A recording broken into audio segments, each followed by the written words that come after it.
Hello again, Kendopolis. This is Dr. Kendo, and I'm back with another Scribblenauts Unlimited Object Editor creation commentary. We'll first get the usual out of the way, which is just that I always create whatever is most popular, most requested in this series, so go ahead and leave your object suggestions down in the comments below. And so with that out of the way, I just wanted to tell you, of course, you can see me on screen right now.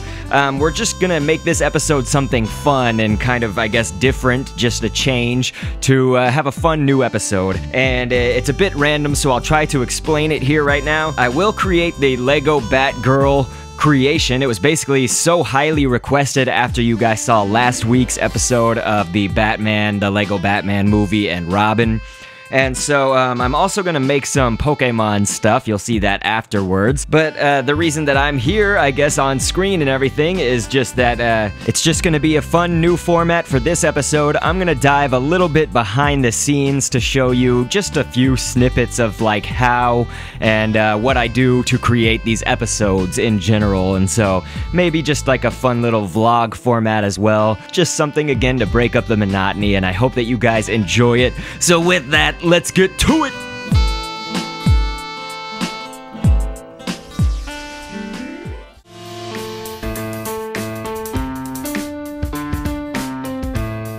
Hey there, everybody. So, of course, with this being all behind the scenes and everything, I thought I should show you kind of the workstation or office, I guess, that I work at to bring you every episode that you see. And so, let's go check it out right here behind me. I really do hate to say it, but this is actually cleaner than it has been in a while. And yeah, I know that this place, this desk, this area, it's a mess, but this is where all the magic is happening, I suppose, where the computers are. And if someone asks whether I'm a Mac or a PC, I've got both, so I guess I am both. My Mac is sadly now almost a decade old, which is insane to think, but this is where I have to move the files after I've captured them from my PC, because PC is where I direct feed my Wii U for Scribblenauts episodes game footage, and I have to then transport it to my Mac Pro. The Mac Pro is the computer that I use for the video editing and matching audio commentary up with the video, or any of that. My current PC is an Alienware Area 51. Yes, it's this crazy, almost diamond shape with some epic SLI dual graphics cards from NVIDIA. I think 10 or 8 cores, 16 gigs for RAM, and yes, this took so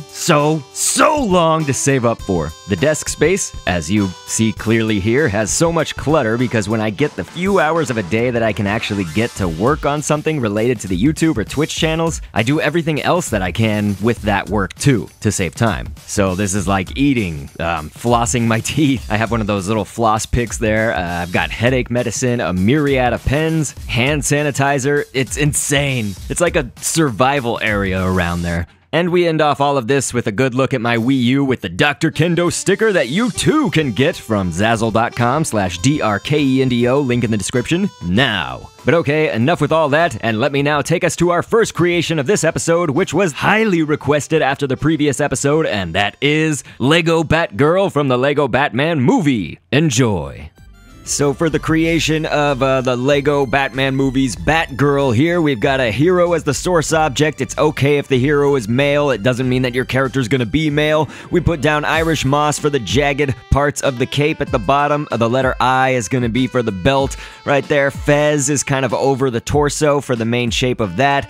Tusk we just put down over lace, which was painted all the way black for this little design on both sides of her body. And we've got the bat symbol being bat wings, of course, and the viper fish. There's a fin from the viper fish. Jellyfish upper tentacle pieces. It's like a black line matching those boomerangs, or kind of connecting with those boomerangs, I should say. That's kind of where her chest is, down to where the belt goes. There's a little design right there. You know what it is. It's not just design. But we got baseball player. The female baseball player took the back arms of that.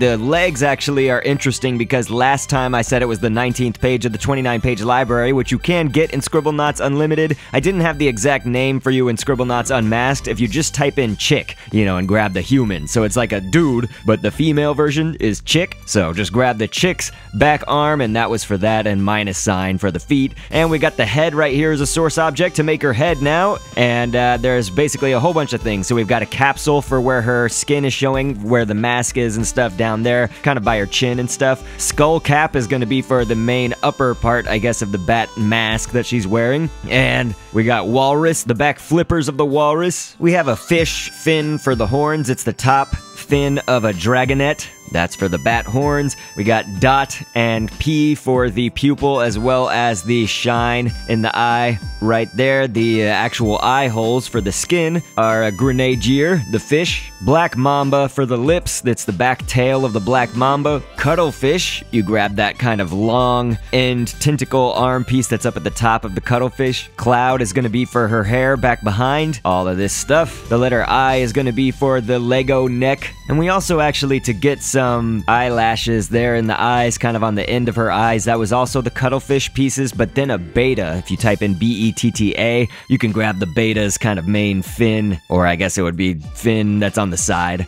fins. Now, something important is that whenever you're creating the head and the body separately, like we've done here, you want to, of course, go into the properties editor for your head object and go down to the equipment tab and basically check off this circle kind of near the bottom that says can be worn on the face like glasses. It's just one up from the bottom, and so be sure to fill that in. It'll mostly then put your the head object where you want it to be. So like for instance right here, we've got our creations from the last episode, which was Batman and Robin from this movie, but now we've got Batgirl here without the head, so I'm gonna put the head on into her hands basically, and you can see that it's just a little bit off, you know, it's a little bit too far forward and down. So what we can do then is edit the body object. So right here you saw I went back into the object editor for that, and we'll just turn on the green grids. That's basically this button that has Maxwell's head with a dotted line around it and a banana and a wheel. You can see all the kind of various parts of your character right here with those green grids, and one is obviously huge where the head is. It's kind of empty and huge. So that's where the head obviously goes on your character, and you can move it up and down, left, right, whatever you gotta do to move it in the spot that you want it to be in. So this is much more, I guess, appropriate and a better design for our Batgirl right here now that we've got the head in the right spot. So check them out! And I hope that you're enjoying this episode. So let's go ahead and get to some more fun stuff right now. Snapchat makes me giggle. Hey guys, I just wanted to mention, for what it's worth, I am fortunate enough, of course, that I have work in my life, my jobs, that allow me to, I guess, have this Wednesday as the day, and I have Wednesday mostly off. I mean, I get to do basically just like half work. And so I just finished working out, and I'm gonna go see my dad. It's something I take care of my dad every single week, and on Wednesday is kind of the main day that I see him, as well as Sundays. So if you guys are wondering, you know, how much Scribblenauts work is being done throughout the week, or video work, or whatever, Wednesday is like the only day somewhat off. It's not even fully off. I just have kind of like a half day, I guess, for Wednesdays. So after working out, let's go see my dad. So this old man is my dad, and he's doing okay, but ever since my mom died 4 years ago, he's been on a more rapid decline, I would say. I try to take care of him whenever I can, which unfortunately I don't often have time to do as much as I need or I want to. But one good thing that we do is walk his dog, Mongo, whom you can see here in some of these short clips. And actually another thing that helps him get outside with me and just be a bit more active is I actually made him a Pokemon Go profile on his phone, so we'll usually spend about 5 to 10 minutes taking down the 2 gyms that are in his neighborhood. I'm so happy that it's actually something he enjoys. I mean, you're not going to see him out there playing it by himself, but he and I joke around and enjoy it, and yes, he actually battles when we're together. I do most of the catching on his account, but these clips here showed off one of our battles, and usually he'll participate in those, as I just said. By the way, I know that there will be an inevitable comment saying exactly or something related to, "Isn't Pokemon Go dead?" Or, "Pokemon Go is a dead game." 65 million monthly active users, gyms constantly still changing hands, Facebook groups in every decent-sized city in the US all actively posting, new events, I could go on and on. Game ain't dead, people. There's a difference between fewer players than launch and dead. Anyway, look out for him. He's Father Kendo. In real life, and in Pokemon Go. But yes, this was all just kind of a dive into one of the, I guess, many different aspects of my life, obligations that I have, things I try to do each week. So let's get you to the final creations of this episode. I know you guys want to see that. Here's some Pokemon stuff right here, right now.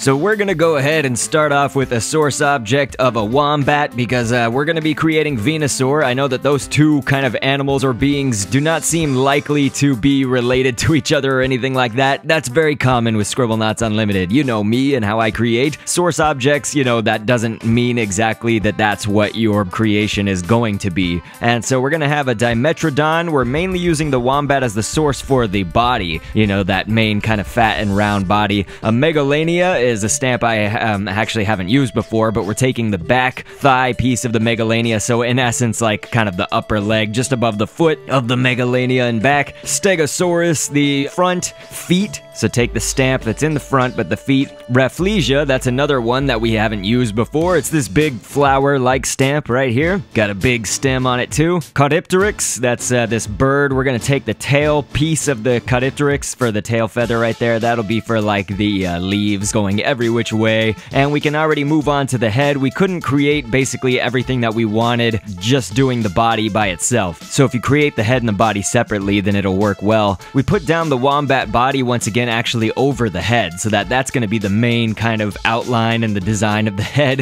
the bulk of his head at least. And so we've got mola. The body of a mola is going to be for the two ears. And hemispheres, we did that 3 times because there's that kind of bluish green one, the white for the eyes, and then the red is like the iris or the colored part of Venusaur's eyes in there. You can take the back arm of a female beauty, or if you're in Scribblenauts Unlimited, it's better to go into the 29-page library and grab it on the 20th page. It's a little arm shape. And here for the teeth, you can actually either use a scorpion's kind of upper middle tail piece, or you can use one of the end arm tentacles of a cuttlefish. I'm gonna stick with the scorpion tail pieces, so of course just type in scorpion and you can grab it from that. An octopus, we actually took one of the tentacles that's almost straight, but it has a slight bend at the end of it. That's for the mouth outline. And a dot is gonna be for the pupil inside Venusaur's eyes. Mola body, once again, to get the inner ear parts, that red color, dark red. And so, of course, just as a reminder, script it under the equipment tab. Here in the properties editor, can be worn on the face like glasses. That's almost all the way down at the bottom. Fill in that circle, and that'll get it mostly where we want it to be. Once we then just take this head piece for Venusaur and give it to the Venusaur body. So clearly, once we give it to it, you can tell that, you know, it's way far off, like it's way far forward, and it's actually a little bit too high up. So then we can just go ahead and, like before with the Batgirl creation, we can edit the body object. So we went into the object editor just for the body right here, and we're going to turn on the green grids once again, that Maxwell button there, top right corner on your left side of the screen. You notice where the head grid is because there's a big empty space of green where the head is supposed to be. So as I said, I'm going to move the head down pretty far, but also backwards, you know, kind of closer towards in on the body of the Venusaur here. And so that's going to be a little bit better. You can continue to make micro adjustments with that as you see fit, you know, sort of where you, I guess, want it to be. But check out Venusaur! We also had grass there on the body for like the little crown, kind of in the middle of that flower. Looks like a crown, but it's just right there in the middle. I did grass actually 2 times. And so I did make the Venusaur. Of course, it's rideable, so you can see me riding on top of it right now, and I can attack by double tapping on any kind of open space in front of it. And I've got it shooting out a leaf as its weapon, projectile, like a razor leaf, you guys know. And so let's put down this angry monster here onto the field, and we'll have it go ahead and attack. I'm gonna dismount here for the battle, I guess, between Venusaur and this monster. Venusaur took it down real easy. That's amazing. So I'm just gonna make the Venusaur a bit bigger, color the head a little bit darker so it matches more to the body, and that's pretty good. Hopefully you guys noticed also on the body object, you know, any of Venusaur's skin parts there that are not the head, we actually gave that texture pattern or color pattern from the color pattern library. You can find one that you like as long as generally it can be colored over with that bluish green, because that's the key. But yes, I hope that everybody has enjoyed this creation of Venusaur. So that's gonna do it. I really sincerely hope that you guys enjoyed this kind of behind the scenes Scribblenauts Unlimited commentary. If you did, why not leave a like? If you're new, go ahead and subscribe. And why not check out a live stream every single Monday on twitch.tv/DRKENDO. And I will catch you guys on the next vid. See you later. Thanks for viewing. Down the road of twists and turns, always anxious to see what's within. We can look ahead to the point of no return, to the rest of our lives as the spectacle begins. I've been down the road of